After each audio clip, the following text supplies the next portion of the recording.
Oh, hey there, folks. Welcome back to the channel. This past month or so, I've had a lot of time to reflect.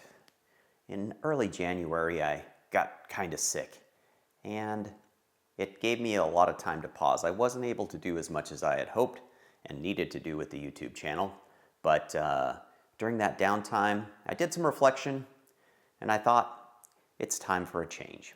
Now, don't worry, we're not going to change Directed Tech too much, but there will be some changes. I realized as I was doing some of those last reviews that I spent an awful lot of time making those reviews, and quite often, honestly, they're not what you're looking for.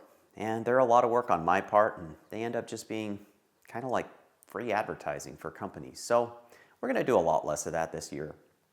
During that downtime, I kind of reinvigorated some joy that I had in my early youth. I got into electronics as a young boy, and I studied electrical engineering, got my degree at Arizona State University, and then I joined the Navy, and I really hadn't done any of that, so almost for 30 years now. But while I was sick, and since I couldn't do the things that I needed to do, I kind of did the things that I wanted to do, and I, like I said, got back into the electrical stuff, the electronics, the repair. I had some things that I needed to fix.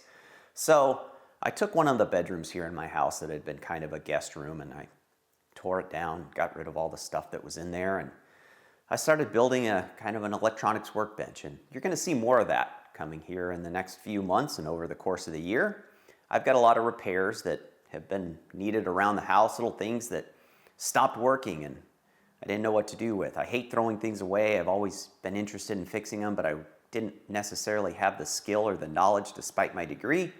And so I spent a lot of time and a considerable amount of money, and I've been buying equipment. So you'll see that. Maybe some unboxings, when I order things and they come in, and that joy of unbagging. I mean, honestly, you remember back when you were a kid and you'd send away for that secret decoder ring and you'd save up the box tops or whatever and write that check for $5.95 for shipping and handling, and then you'd wait 6 to 8 weeks for that thing to come in, and you'd just be thinking about it, and it'd finally get there. And there was a lot of excitement.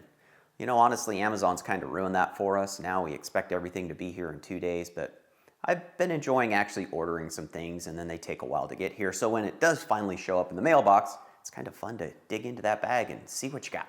So you'll be seeing some of that. You'll be seeing some repairs. Sometimes they're good, sometimes they're not. Sometimes we win, sometimes we lose. But anyway, I just wanted to give you a little heads up on some changes. Now, you'll still see some reviews. I've got some commitments that I need to fulfill. But like I said, you probably see a little less of that over the next course of the year. So hopefully you'll stick around and maybe the channel will grow. We just hit 7,500 subscribers. That's kind of exciting. It was about a year ago this time that I was just hoping to get to 5,000. So we've gained over 2,500 subscribers in the last year, and hopefully that continues to grow. But I'm not necessarily chasing, YouTube subscribers. I just want to do some things that I really enjoy. And unfortunately, like they say, when your hobby becomes your job, then it's not as much fun anymore. And that's kind of the point that I'm at. But I still love lasers. I still love 3D printing. I still love making things. I just want to do more of it for me and for you and less for them. So, as always, I enjoy the time that we get to spend together here on the channel. Let's keep on learning, burning, printing, fixing, and growing together. Take care, everyone.